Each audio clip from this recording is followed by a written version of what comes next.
The United States Congress is urging India to lift a communications blackout in Kashmir, arguing that it's had a devastating impact on the lives of everyday citizens. Well, India has lifted a travel advisory for the disputed region, but it hasn't revealed when data and internet services will be restored. Restrictions have been in place for more than 2 months, imposed when New Delhi scrapped the region's special status. Meanwhile, Washington has blacklisted 28 Chinese firms ahead of the resumption of trade talks on Thursday. Among those on the list, artificial intelligence companies Megvii and SenseTime and surveillance company Hikvision.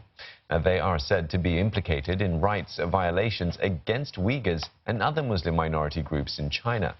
Rights groups say that China has detained around 1 million people in what Beijing describes as vocational training schools. Now, for a closer look at the U.S. blacklisting, we cross over to Simon Marks. He's in Washington. Simon, is the U.S. ramping up its rhetoric on upholding human rights? It seems to be that way. Why is that?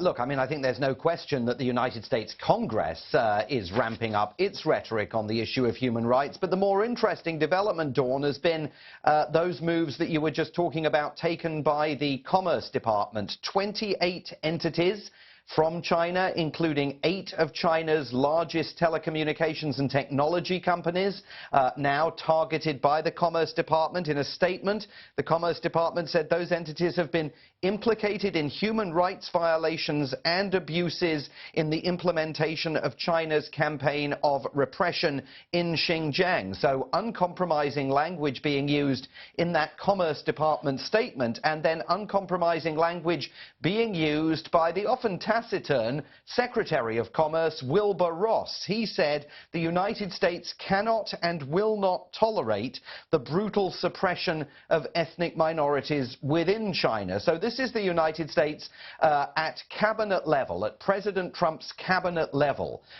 signaling to China on the eve of those trade talks that it's taking a harder line over these human rights issues. But what is notable is that President Trump yesterday, in an exchange with reporters, one of those sort of wide-ranging, freewheeling exchanges he gets up to, it was right off the back of signing the new US-Japan free trade agreement, was asked specifically about his view on China, human rights, Hong Kong, and he answered and gave absolutely no reference whatsoever to this move by the Commerce Department. So whether this is fully backed by President Trump, I think is open to question, but certainly this move by the Commerce Department, I think, cannot be divorced from the timing of the upcoming trade talks.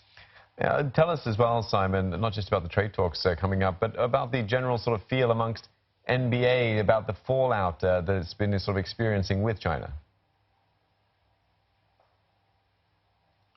Well, I mean, look, as we were hearing from Beijing, the NBA Commissioner, Adam Silver, is really trying to thread the needle, saying that the league is not apologizing for Dylan Morey's tweet, the manager of the Houston Rockets, but is apologetic to Chinese citizens about the distress that the tweet caused. And it's absolutely apparent to everyone here that with $4 billion of business a year at stake in China, the NBA is now walking a tightrope between a commissioner who has to really stand up for the free speech rights of NBA owners, managers and players, and a commissioner who's worried about $4 billion worth of business. But just as the hardening of position by the Commerce Department that we were just talking about, you can directly link to these upcoming trade talks. Equally, China's response to this NBA kerfuffle is also illustrative of the fact that the Chinese are very aware that those trade talks are right around the corner, and